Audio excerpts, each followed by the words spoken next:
2026 సంవత్సరం మే నెల 5వ మాసం 11వ రాశి కుంభరాశి. ఈ కుంభరాశి ఎట్లా ఉందో చూద్దాం. ఈ కుంభరాశి నుంచి శని ద్వితీయానికి వచ్చాడు, ధనాధిపతి. చాలా వరకు బాగా ఉంది. కుజుడు స్వక్షేత్రంలో మీకు మంచి మేలు చేస్తాడు.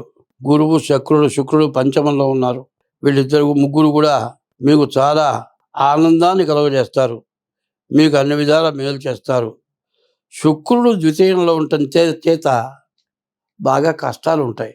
ఎందుకంటే చేసిన అప్పులు తీర్చటంలో చాలా బాధపడతారు. ఒకడు ఏం చేస్తాడంటే ఎంతో కష్టపడతాడు, చివరిదాకా తీరుస్తాడు. ఎట్లా ఉంటుందంటే లక్షల బాకీల వాళ్ళంతా కూడా అట్టగే ఉంటారు. అంతా బాకీ తీర్చిన తర్వాత 200 ఉంది బాకీ. ఎవయా అంతా ఇచ్చావు, 200 నాకు ఇప్పుడు అవసరం, ఇచ్చావుతురే బావయ్య అంటాడు. అరే ఇంత బాకీ తీర్చాడే, 200 అవసరం నిలబెట్టడం ఏంటంటే ఇంత ఇచ్చిన వాడికి నీకు 200 లెక్కేందా, ఇటు పడే ముందు నాకు డబ్బులు పడే అవసరం కదా అంటాడు. వీడి జేబులో డబ్బులు లేని వాడు ఆలోచించాడు. ఇంత ఇచ్చాడే, 200 ఇవ్వకపోయినా పర్వాలేదే అని వాడి ఉద్దేశం ఉండదు. వీడి జేబులో డబ్బులు లేవు, నడి రోడ్డు మీద నిలవేశాడు. ఇంత తీర్చి కూడా నేను పనికిరాని వాడినైనా ఏదో తాగి చస్తాడు వాడు. ఇట్లాంటి ఇబ్బందులు పెట్టే టైం ఉంది. ఓర్పు చాలా అవసరం. ఈ టైంలో మీ ఆస్తులు పోయే వల్ల నిలిచినాయి. ఇన్నాళ్ళ నుంచి మీ ఆస్తి అమ్మితే రూపాయికి పావలా కూడా బాకీ తెలియదు కాదు. ద్వితీయానికి శని వచ్చిన తర్వాత కష్టపడుతున్నారు, సంపాదిస్తున్నారు, బాకీలు తీర్చుకుంటున్నారు, చివరి దశకు వచ్చారు. ఇక మీకు ఎదురంటూ లేదనే పరిస్థితి వచ్చిన తర్వాత బాగా కష్టంగా ఉంటుంది. అన్నం తినడానికి కూడా చాలా కష్టంగా ఉంటుంది. కుజుడు గురువు శుక్రుడు బాగున్నాడు. దీనివల్ల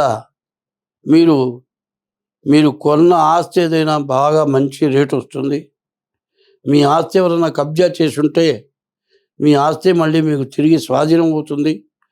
గురువు పంచమంలో ఉన్నాడు. విద్య కానీ, ఉద్యోగం కానీ, విదేశీయానం కానీ ఇవన్నీ చాలా బాగున్నాయి. శుక్రుడు బాగున్నాడు, మంచి భార్య వస్తుంది, సంతానం కలుగుతారు, చాలా బాగా ఉంది. మీకు ఉండవలసిందల్లా ఓర్పు చాలా అవసరం. ఈ ఓర్పు ఉంటే చాలా మంచిది.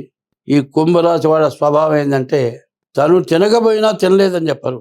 ఒకళ్ళకి పెట్టే స్వభావం కానీ ఒకళ్ళకి చేజాపే స్వభావం కాదు. మరి ఈ కుంభరాశి చివరి దశలో ఎటువంటి పొరపాటు పనులు, తొందరపాటు పనులు చేసుకోబాకండి. ఈ కాస్త కష్టపడితే గట్టెక్కుతారు. చాలా మంచి సమయం ఆసన్నమైంది. ఇష్టదైవాన్ని పూజించండి. ప్రతిరోజు కూడా శనికి ప్రదక్షిణం చేయండి. ఈ శని శ్లోకం అక్కడ పారాయణ చేయండి. సోమవారం ఈశ్వరుడు అభిషేకం చేయించుకోండి. బియ్యపు రవ్వ పంచదార కలిపి చీమలకు వేయండి. మీ బాధలని కూడా తొలగిపోతాయి. మీరు చాలా సుఖ సంతోషాలతో ఉంటారు. ఇంకా మీకు కావాలంటే మీ డేట్ ఆఫ్ బర్త్ ద్వారా జాతకం చెప్పించుకోండి. మీకు జరగబోయే మంచి అంతా కూడా చెబితే మీకు సంతోషంగా బతకగలుగుతారు. స్వస్తి.